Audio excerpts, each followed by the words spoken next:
B9 news కి స్వాగతం. సూర్యాపేట జిల్లా మునగాల మండలం నరసింహాపురం గ్రామంలో స్వయంపుగా వెలసిన కోదండ రామాలయానికి చెందిన 55 ఎకరాల దేవాలయ భూమి కబ్జాదారుల చేతిలో ఉందని సామాజిక ఉద్యమకారుడు వేమూరి సత్యనారాయణ ఆవేదన వ్యక్తం చేశారు.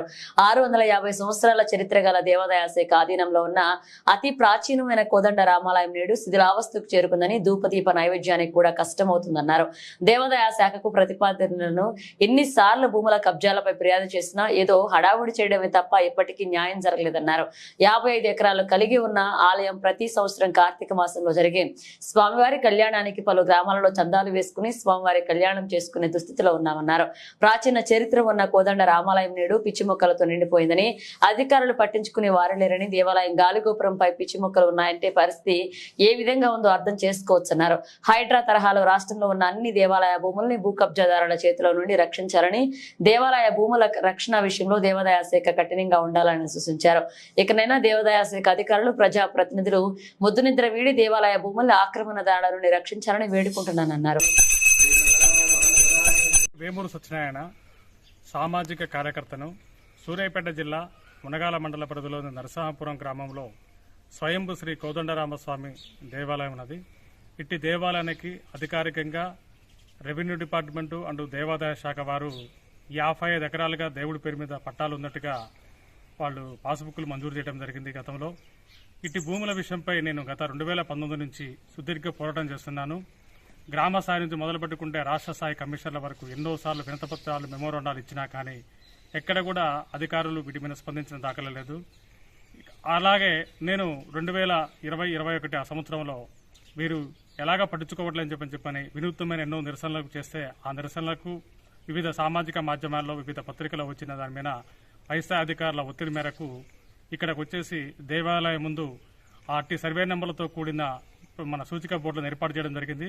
అదేవిధంగా నా పోరాట ఫలితంగా 2021లో 15వ తారీఖు నాడు 7వ నెలలో బహిరంగ వేలం ప్రక్రియ ద్వారా అట్టి భూములను మనకు సర్వే చేపించేసి చేద్దామన్న ఉద్దేశంతో బహిరంగ వేలం వేసి చేద్దామన్న ఆలోచన చేసి కరపత్రం దగ్గర వచ్చేసి గ్రామంలో అధికించేసి టామ్ కూడా ఇప్పించేసి మళ్లీ ఇటువైపు కన్నెత్తు చూడని అధికారులు ఇప్పటి వరకు కూడా కనీసం 55 ఎకరాల దేవాలయ భూములు ఉన్నా గానీ, పేరుకు పట్టాదారులకు ఉన్నా గానీ స్వామివారి కళ్యాణం కార్తీక మాసంలో స్వామివారి కళ్యాణం చేయాలని చెప్పంటే ₹1 కూడా కౌలు రాకుండా, అదేవిధంగా స్వామివారికి ధూపదీప నైవేద్యాలకు కూడా ఇబ్బందికరమైన పరిస్థితి. స్వామివారి కళ్యాణం చేయాలని చెప్పంటే మా గ్రామంతో పాటు వివిధ చుట్టుపక్కల గ్రామాలతో కూడా భిక్షాటన వచ్చేసి కళ్యాణం చేసే దౌర్భాగ్య పరిస్థితుల్లో మా దేవాలయం ఉన్నది.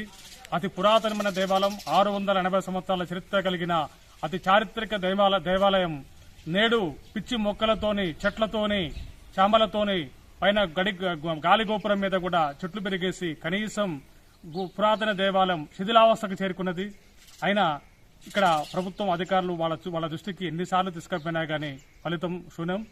మరి ఇవాళ చూస్తున్నాం, ఈ మధ్యకాలంలో ఇటీవల మన చెరువులనే ఆక్రమించుకున్న చెరువులని కాపాడే విషయంలో తెలంగాణ రాష్ట్ర ప్రభుత్వం ఒక ప్రత్యేక కమిటీని ఏర్పాటు చేసి హైడ్రాగా ఏర్పాటు చేసుకొచ్చేసి 100-150 గజాల స్థలాలున్న సామాన్య మధ్యతరగతి పేద ప్రజల వారి ఇళ్లను కూడా కూల్చేస్తున్నారు. సరే, కూల్చివేతకు మేము వ్యతిరేకం కాదు. వాళ్ళు 30-40 సంవత్సరాల క్రితం ఏర్పరచుకొని కొనుక్కొని రిజిస్ట్రేషన్ అయిపోయిన తర్వాత ఉన్న వాటిని కూడా వారికి ఎలాంటి నోటీసులు ఇవ్వకుండా వాటిని కూలగొడుతున్నారు.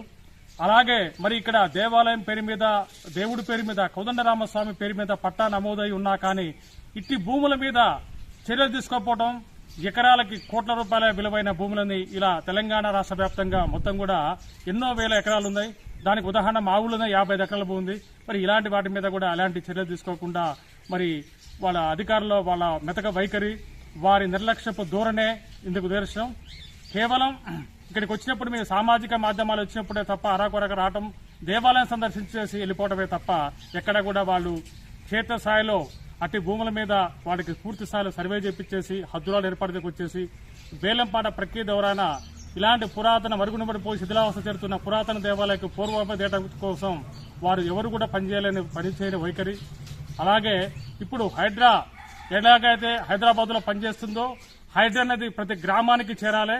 జిల్లా స్థాయిలో అధికారికి, జిల్లా కలెక్టర్ గారికి సర్వాధికారులు ఇచ్చుకుంటూ ఒక ప్రత్యేక కమిటీని వేసి ఇలా ప్రభుత్వ భూములు, దేవాలయానికి ఉన్న అన్యాక్రాంతమైన భూములను కూడా పటిష్టంగా ఏర్పాటు చేసుకొచ్చేసి వాటిని ఆక్రమణ నుంచి తొలగించేసి స్వాధీనపరుచుకొని దేవాలయ అభివృద్ధి కోసం తెలంగాణ ప్రభుత్వం కృషి చేయాలని చెప్పేసి కోరుకుంటూ ఇప్పటికైనా సరే రేపు రాబోయే కార్తీక మాసంలో స్వామివారి కళ్యాణం ఈ భిక్షాటన చేసే పరిస్థితి దుస్థితి నుంచి తొలగించేసి కౌలు రూపంగా కనీస నామమాత్రం కౌలు రూపంగా అయినా సరే ఏర్పాటు తెచ్చేసి మా నరసింహాపురం శ్రీ కోదండరామస్వామి దేవాలయ అభివృద్ధికి కృషి చేయాలని చెప్పని సంబంధిత అధికారులను తెలంగాణ రాష్ట్ర ప్రభుత్వాన్ని ప్రజాప్రతినిధులను వేడుకుంటున్నాను.